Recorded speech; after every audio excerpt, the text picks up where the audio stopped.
নেত্রকোনায় বাংলাদেশের সংখ্যাগরিষ্ঠ কৃষক জনগোষ্ঠীকে সংগঠিত করার লক্ষ্যে সারা দেশে ৩ মাসব্যাপী ইউনিয়ন পর্যায়ে কৃষক সমাবেশের অংশ হিসাবে বাংলাদেশ জাতীয়তাবাদী কৃষক দল ১১ নং কালিয়ারা গাবরাগাতি ইউনিয়নের উদ্যোগে কৃষক সমাবেশ অনুষ্ঠিত হয়েছে।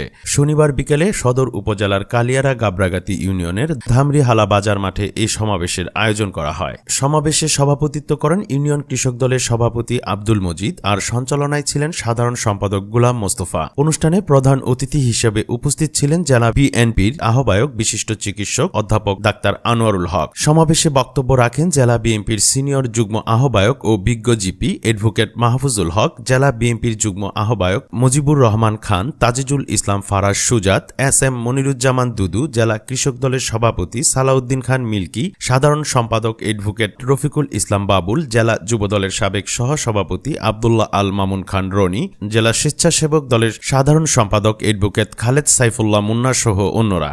এ সময় ছাত্রদল, যুবদল, কৃষক দল, স্বেচ্ছাসেবক দল এবং স্থানীয় বিএনপির বিভিন্ন অঙ্গ ও সহযোগী সংগঠনের নেতৃবৃন্দ উপস্থিত ছিলেন।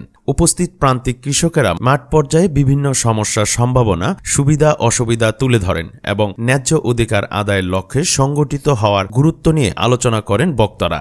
কৃষক দল আসলে একটা শক্তিশালী সংগঠন।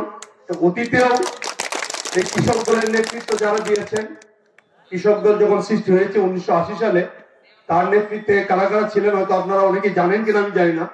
তারা কিন্তু আজকে বিএনপির সর্বোচ্চ পর্যায়ে কিন্তু তারা আছে। আমাদের রাষ্ট্রপতির প্রথম যে আহ্বায়ক কমিটি হয়েছিল সেটা কিন্তু আব্দুল সাত্তার সাহেবের নেতৃত্বে হয়েছিল।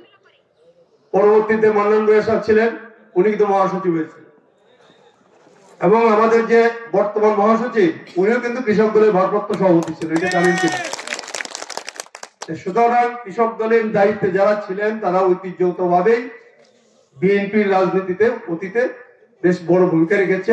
তারা দক্ষ সংগঠক হিসেবে, আপনাদের নেতা সালাউদ্দিন মিল্কি সাহেব একজন দক্ষ সংগঠক, উনি সারা জেলায় এটা প্রমাণ করেছেন।